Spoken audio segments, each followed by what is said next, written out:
Buong maghapon na naman natapos at siguradong pagpasok dito ay hindi pwede ang hindi gagastos. Pero bago ko simulan ang kwentong ito, hayaan nyo muna na magpakilala ako. Ako nga pala si Mr. Mister, isang hamak na gwapo sa mata lang ng asawa ko. Ngayon nga pala ay pupunta tayo sa mall at babawasan ng patas ang pera ko. Sus, credit card lang yan. Gusto ko nga lang palang i-share sa inyo. Sobrang na-appreciate ko lang talaga yung effort ng Dubai para sa kalinisan. Kasi kung mapapansin nyo, kung meron man tayong mga naranasang hindi natin inaasahan at makikita nyo naman talaga ang effort nila para maibalik ang kalinisan dito sa Dubai. Ayun lang, share ko lang naman. Pumunta nga pala ako dito para mamili ng mga pwedeng ipasalubong pag uwi ko ng Pinas. Malay nyo, isang kurap lang natin, nasa Pinas na tayo. Abay, nangangarap ng gising. Ayun nga, at habang naglalakad ako dito ay nasaksihan ko na kung nasaan ang Adidas. At akala ko ito na nga ito. Andito pala sa kabilang branch ang hinahanap ko. Kahit nga nung nakarating ako, agad-agad akong pumasok sa loob. At habang pumapasok ay nakakita nga ako ng salamin na siyang paborito kong makita kung saan man ako pumunta. Siyempre, wala na naman tao. Ilagay ang telepono sa baba ng floor habang naghihintay ako dyan sa pagkuha ng size ni madam. Tingin-tingin kahit walang pera. Pretend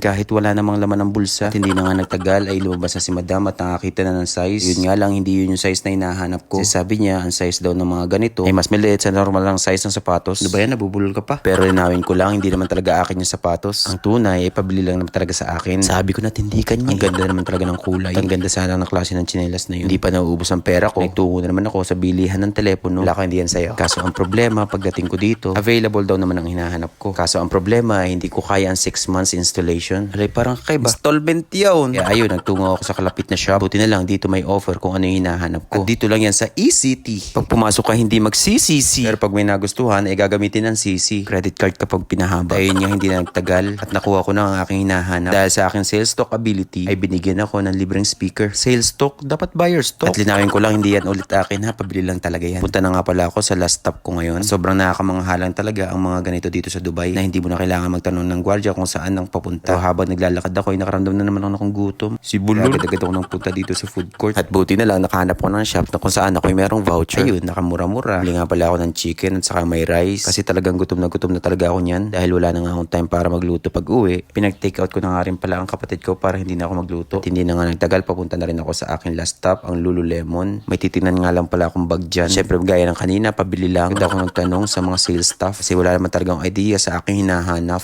Nap yun, makarime ka na naman. Buti na lang, napakabait nila. Dalawa-dalawa pa ang nag-a-assist sa akin. Akala talaga nila marami akong pera no. Kaya salute sa mga staff ng Lululemon. Sobrang babait kasi talagang i-assist kayo dito. Sa kasamaang palad ay wala nang available ng hinahanap. Kaya naman talaga kapatid ko, napapanood mo to. Ginawa ko na talaga ang lahat ng makakaya ko. Aboy, nakatayo ka nga lang kanina. Yun nga, hindi na ako nagtagal sa loob kasi medyo late na talaga. At excited na rin ako na dumating ang bukas. At syempre, hindi ko muna sasabihin. Noorin nyo na lang sa sunod kong video kung ano yun. Basta ako, excited ako matulog ngayon. Kasi talagang gustong-gusto ko nang mahiga. Magpahinga, maghanda para bukas. Salamat nga pala ulit sa pagsama. Sana'y magkita ulit tayo sa susunod na mga kabanata. Bonus na pala sa akin kung ifa-follow nyo yung page ko. Sobrang laking bagay niyan para magtuloy-tuloy ako. Hanggang sa muli mga huddle up, mag-iingat tayong lahat.